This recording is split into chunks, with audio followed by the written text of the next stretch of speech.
Yes, mtazamaji, karibu sana popote ulipo, hakikisha una subscribe channel yako pendwa kabisa ya Sat Media. Mimi naitwa Kione Hamis Mauruku. Leo kwenye masuala mazima ya michezo tumejaribu kuangazia mchezo wa basketball ama mchezo wa mpira wa kikapu. Kuna mengi sana ambayo tunatakiwa kuyazungumza kwenye mchezo huu, lakini kubwa tumemtafuta mchezaji wa zamani wa timu ya vijana Dar es Salaam, mchezaji wa zamani wa timu ya taifa ya Tanzania ya mchezo wa basketball, lakini pia ni kocha wa mchezo huo wa basketball. Kwa sasa hivi yupo kwenye kituo cha kukuza vijana kwa maana ya kukuza na kulea vijana cha Jakaya Kikwete Youth Park kilichopo pale Kidongo Chekundu Mnazi Mmoja jijini Dar es Salaam, maarufu kama JK Park. Huyu si mwingine ni kocha Bahati Mgunda. Yeye tumezungumza naye mambo mengi sana katika mchezo huu wa basketball, lakini kubwa kwanza, yawezekana humjui vizuri Bahati Mgunda. Hapa anatupitisha na historia yake japo kwa ufupi. Naitwa Coach Bahati Mgunda, nimezaliwa miaka 50 iliyopita.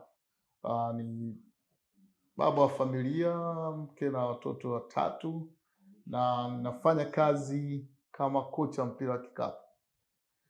Zaidi ya mpira wa kikapu pia ni kocha wa michezo kwa watu wenye ulemavu, na kwa sasa hivi nafanya kazi katika kituo cha michezo cha Jakaya Kikwete, Jakaya Kikwete Youth Sports Park maarufu kama JMK, ambacho kiko hapo maeneo ya Mnazi Mmoja katika jiji hili la Dar es Salaam.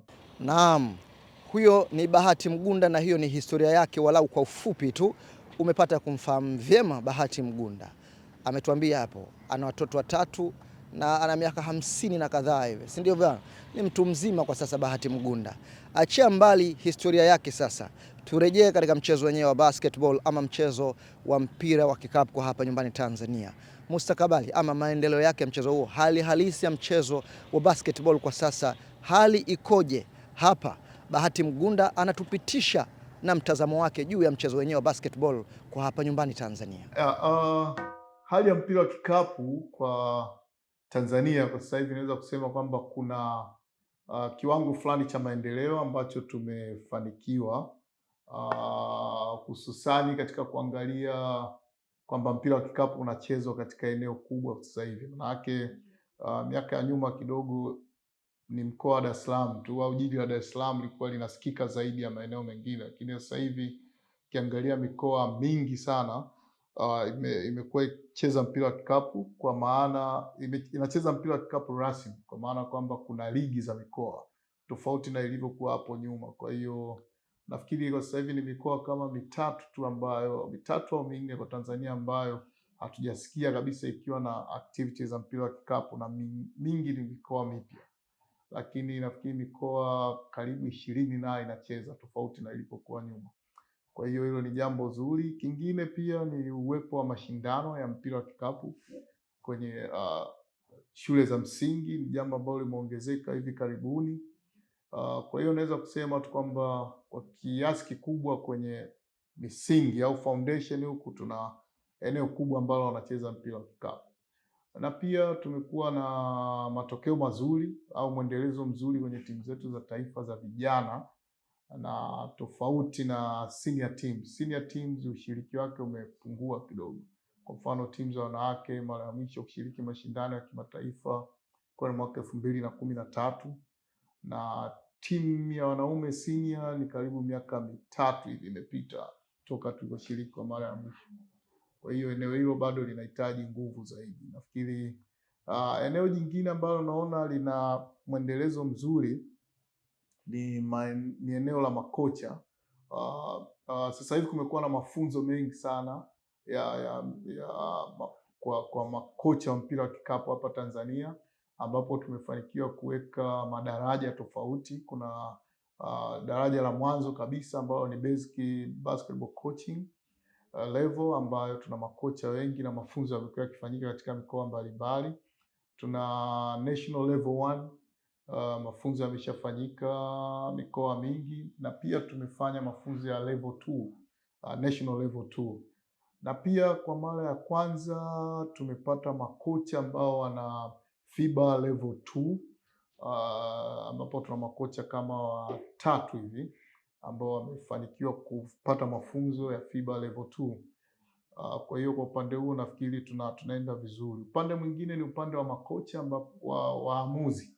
Tuna waamuzi vijana sasa hivi wa kimataifa ambao wamekuwa wakiendelea kufanya vizuri, na nafikiri kwa kiasi kikubwa ndo mchezo wetu ulipo hapo. Bwana, huyo ni Bahati Mgunda, coach wa basketball ambaye kwa sasa amejikita zaidi kuibua na kuzalisha vipaji vya mchezo huo wa basketball. Kwa sasa anatumika katika kituo cha Jakaya Kikwete Youth Park ambapo ndipo anapopatikana zaidi Bahati Mgunda. Achana na mustakabali wa mchezo wenyewe wa basketball, lakini kwa siku za nyuma hapa kituo chao kilihusika katika kuzalisha vijana. Sasa wale vijana wamezalishwa, sasa hivi wako wapi hao vijana ambao walizalishwa na kituo hiki? Na baadhi ya vijana tuliamini watakuwa ni mwendelezo mzuri kuja kulisaidia taifa kwa siku za usoni, na siku za usoni ndio siku za sasa hivi bwana, kwa sababu ni miaka kadhaa imepita. Pengine labda Bahati Mgunda atueleze wale vijana kwa sasa hivi wako wapi na wanaendeleaje, hususan wale waliokwenda nje ya nchi. Bahati Mgunda anatueleza zaidi. Kwa kweli tuna vijana wengi, nafikiri tuna vijana zaidi ya 10 ambao wameenda kucheza mpira wa kikapu nje ya Tanzania. Sasa labda follow up naweza kusema ipo, lakini inabidi ijionyeshe wazi na dhahiri pale ambapo tunakuwa na timu za taifa zinapokuwa active. Vijana wengi walioenda wameenda katika ngazi ya vyuo, kwa hiyo utakuta kwa sababu timu za taifa za senior haziko active, ni aghalabu sana kuendelea kuwasikia kwa sababu watakuwa wakidili tu na michezo ya vyuo vyao au maeneo ambayo walipo, lakini nafikiri ni wakati mwafaka sasa tuanze kuwaita kwenye timu za taifa. Tuna vijana ambao wako Marekani, tuna vijana ambao wako Canada, kuna vijana wengine, tuna binti mmoja yuko Thailand. Kwa hiyo ni vijana wengi ambao wako nje na tunahitaji kuwaona sasa kwenye timu za taifa, nikiamini kwamba tayari wameshafika katika level nzuri tu. Tuna binti aliyekuwa captain wa timu ya taifa za vijana Nelly Mbugeni, sasa hivi yuko Marekani kule. Tuna mchezaji mwingine ambaye pia yuko Marekani, Angela. Kwa hiyo nafikiri tuendelee kuangalia zaidi senior teams. Nafikiri sasa hizi pia kuna uongozi mpya wa chama cha mpira wa kikapu, nafikiri jukumu lao kubwa kuangalia sasa tunawarudisha vipi nyumbani, kwa maana wanakuja kuitumikia basketball vipi hapa nyumbani. Bwana Bahati Mgunda ametupitisha juu ya wale vijana ambao wamehusika kuwazalisha vijana wa mchezo wa basketball. Tukiachana na hayo, kawaida bwana, sikwambie mtu bwana, nikwambie kitu kimoja cha kukuchekesha ama kukufurahisha. Pamoja na michezo mingine, unaweza ukawa upo kwenye basketball, unaweza ukawa upo kwenye mchezo wa riadha, unaweza ukawa mwana masumbwi, lakini pia unaweza ukawa mwana muziki. Bwana, starehe moja kubwa duniani ambayo kila mtu atahusika nayo ni mchezo wa kabumbu, soka, ndinga, kandanda ama football. Majina mengi sana yanaitwa ama kabumbu, si ndivyo? Sasa mchezo wa kabumbu umekuwa mchezo maarufu sana duniani na ni mchezo ambao umewakamata watu wengi sana. Hata huyo Bahati Mgunda bwana, mimi najua timu yake anapenda timu gani bwana. Nikudokeze kidogo. Huyu jamaa bwana ni mwananchi lialia bwana. Ni mwananchi lialia Bahati Mgunda, pamoja na kuhusika katika mchezo wa basketball, ni mwananchi kindaki. Bwana, tukiachana na wananchi wake, mchezo wa mpira wa kikapu umestaki hivi.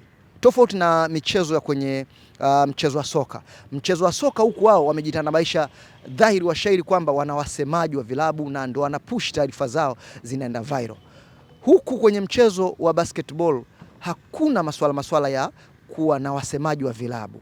Na hii kwa mtazamo wangu mimi nahisi kama inawaondolea kidogo ile ukubwa wa kutambulika zaidi.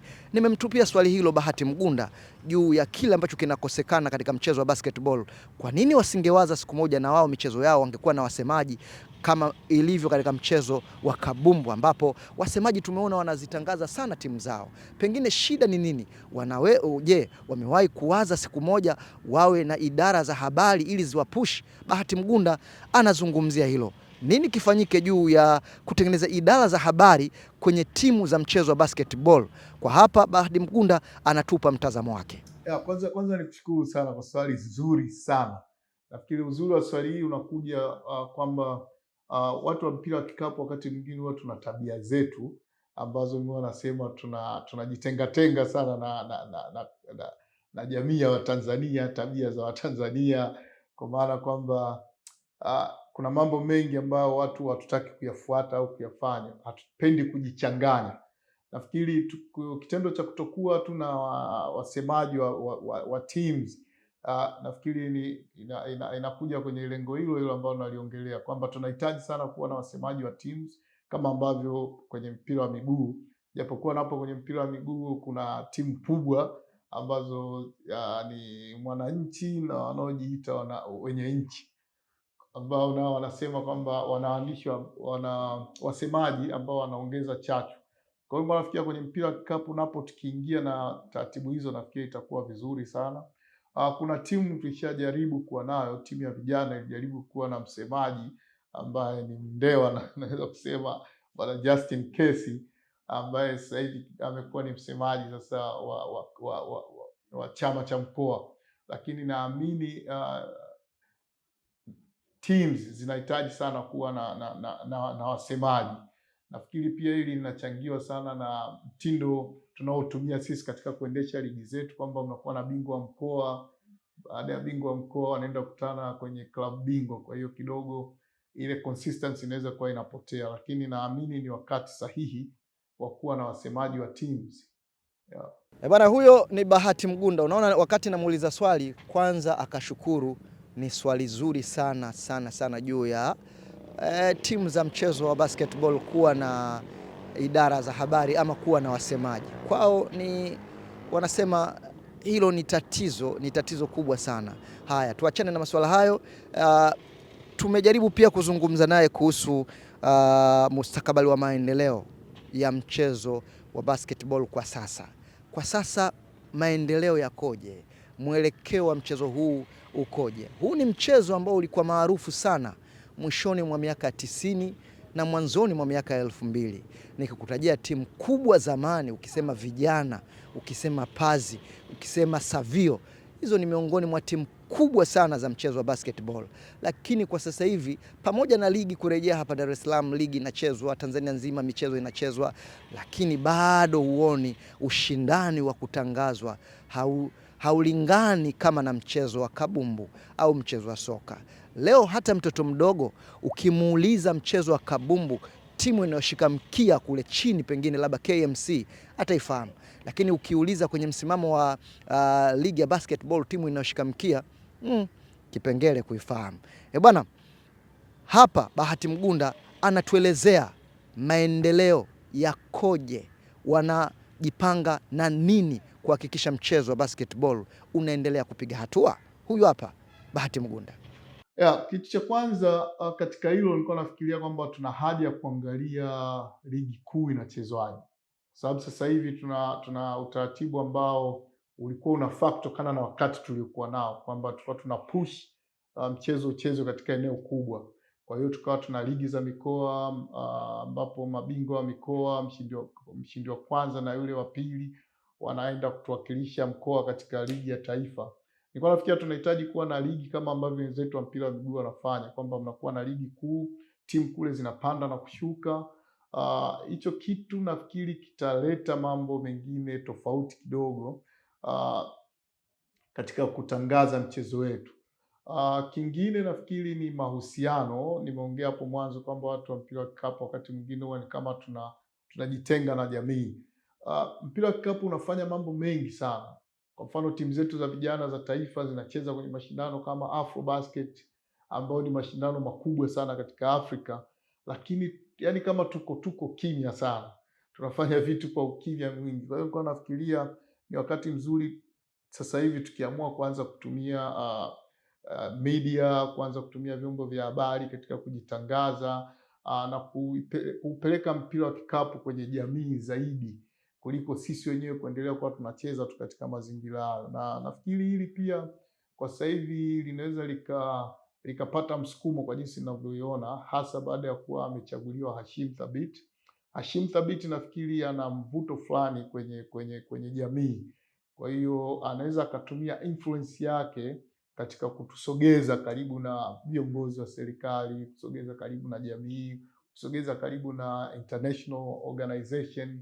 Nafikiri ni kitu ambacho sisi tumekuwa tunakihitaji sana, na ni imani yetu kwamba kwa uongozi huu ambao umepatikana sasa hivi, ambapo rais wa Tanzania Basketball Federation ni Hashim Thabit, tunaweza tukafikia malengo hayo ya kujitangaza zaidi, kuvuta watu wengi zaidi. Maana umeshaona tuna mashindano yanaendeshwa, lakini partners au wadhamini ni wachache, lakini nafikiri ni eneo ambalo tunahitaji sana kulifanyia kazi katika kipindi hiki. Bwana, hayo ni majibu ya Bahati Mgunda baada ya kumuuliza juu ya nini wanakiwaza kwa sasa ili kuhakikisha mchezo wa basketball unaendelea kupiga hatua ili tuone maendeleo yake zaidi na zaidi. Bwana, wakati tunaenda mwishoni hapa na Bahati Mgunda, ilinilazimu na niliona kabisa nisingemuuliza swali hili bwana, ningekuwa sijajitendea haki mimi mwenyewe, lakini pia nisingewatendea haki wapenzi wa mchezo wa basketball. Na swali lenyewe, hivi karibuni kulifanyika uchaguzi wa kutafuta viongozi wa shirikisho la mchezo wa basketball Tanzania, wanasema TBF, kwa maana Tanzania Basketball Federation. Sasa miongoni mwa viongozi ambao wamepata nafasi, kwa wanasiasa kule wanasema kuna ara kubwa na ara ndogo. Sasa rais wa shirikisho la mchezo wa basketball Tanzania, nafasi hiyo imekwenda kwa mchezaji wa zamani aliyekipiga kule NBA. Hapa namzungumzia Hashim Thabit Manka. Yeye ndio rais wa shirikisho la mchezo wa kikapu Tanzania. Sasa nilimuuliza Bahati Mgunda, wamejipanga vipi wao kama wadau, wao kama waandamizi kwenye mchezo huu kumpa ushirikiano rais mpya huyu wa shirikisho la mchezo wa kikapu Tanzania, Hashim Thabit. Na haya ndio majibu yake Bahati Mgunda. Binafsi nimelipokea kwa mikono miwili, na naamini kwamba watu wanasema wakati sahihi ni wakati wa Mungu. Kwa hiyo naamini huu ni wakati sahihi sasa kumtumia Hashim kuhakikisha kwamba mpira wa kikapu Tanzania unasogea. Na nimejaribu kuongea hapo tu kwamba lazima muwe na mtu kiongozi, au kazi kubwa ya kiongozi ni ku influence wale unaowaongoza wapate kufanya yale mliokubaliana kwamba yafanyike. Kwa hiyo kwenye swala la ku influence, nafikiri Hashim ana influence kubwa, na tukiendelea kumpa support, naamini kwa kumtanguliza mbele, naamini tunaweza tukafanikiwa kwa haraka zaidi au vizuri zaidi. Kwa ukiangalia tu kwamba majuzi hapa alivyochaguliwa tu, vyombo vya habari vya ndani ya nchi, nje ya nchi, wakiwemo watu wenyewe wa NBA wameipokea kwa mikono miwili jambo, na kwa furaha zaidi. Na kabla ya hapo tu, wiki kama moja kabla hajachaguliwa kuwa rais wa Tanzania Basketball Federation, jezi yake ilistaafishwa rasmi kule University of Connecticut, ambapo alikuwa anacheza kwa heshima kubwa sana. Kwa hiyo bado naamini tunaweza tukamtumia kutokana na connection alizonazo, na tukafika mbele. Na binafsi katika uchaguzi ule nilimuuliza swali tu kwamba ukuwahi kuvaa jezi ya timu ya taifa, je, tutarajie timu ya taifa ipi? Yaani utofauti upi wa timu ya taifa katika kipindi ambacho wewe ulikuwa mchezaji na sasa hivi umekuwa kiongozi? Na ameahidi kwamba atashughulika na hilo. Kwa hiyo nafikiri tuendelee kumpa support, na wakati mwingine tusikae tu kwa sababu yeye amechaguliwa, ana title kubwa, amecheza katika level kubwa, basi tukawa tunafikiria yeye ndo anatakiwa kufanya mambo tu. Sisi tunatakiwa ambao tuwe nyuma yake kwa kumsaidia kuhakikisha kwamba tunatekeleza malengo yote ambayo tumejipangia katika kipindi chake hiki ambacho yeye atakuwa ni kiongozi. Bwana, hayo ndio majibu ya Bahati Mgunda baada ya kutaka kujua wamejiandaje kumpa ushirikiano rais mpya wa shirikisho la mchezo wa kikapu Tanzania. Hapa namzungumzia Hashim Thabit Manka, na ameeleza vyema sana. Wenzetu kule Marekani, chuo alichosoma Hashim Thabit, wameamua kustaafisha jezi yake bwana, si ndivyo? Hii ni respect kubwa sana kwa Wamarekani walichokifanya kwa kijana wetu Hashim Thabiti. Sasa tumezungumza mengi walau kwa muda mfupi umeelewa alichokizungumza Bahati Mgunda, na mimi itoshe kusema tu huu ni mwendelezo wa kuzungumza michezo kadha wa kadha. Huu ni basketball, kila siku tumekuwa tukizungumza mchezo wa soka ama kabumbu, na leo tumepata nafasi ya kuzungumza na Bahati Mgunda ambaye ni coach wa mchezo huo, akiegemea zaidi katika eneo la kukuza vijana katika kituo cha Jakaya Kikwete Youth Park pale Kidongo Chekundu ama Mnazi Mmoja jijini Dar es Salaam. Kituo maarufu sana hiki, kwa kifupi wanakiita JK Park, ambapo hata kuna access ya viwanja vya kuvitumia usiku, kwa maana usiku baadhi ya timu zinacheza pale michezo mbalimbali, na hususan kwa mfano kipindi kama hiki cha mwezi wa Ramadhan, mara kadhaa tumekuwa tukiona kuna ligi pale ilikuwa ikiendelea. Kipindi fulani hapa watu wanakidimua sana pa usiku katika viwanja hivi vya JK Park. Mimi naitwa Kione Hamis Mauruku, ukipenda nite Libero. Nyuma ya kamera yupo Nalinga Mfaume. Sisi ni vijana wa Sat Media. Huu ni mchaka ambapo kila siku taarifa hususan hizi za kimichezo utaendelea kuzipata. Ting tapa ting, kitu baada ya kitu. Why I say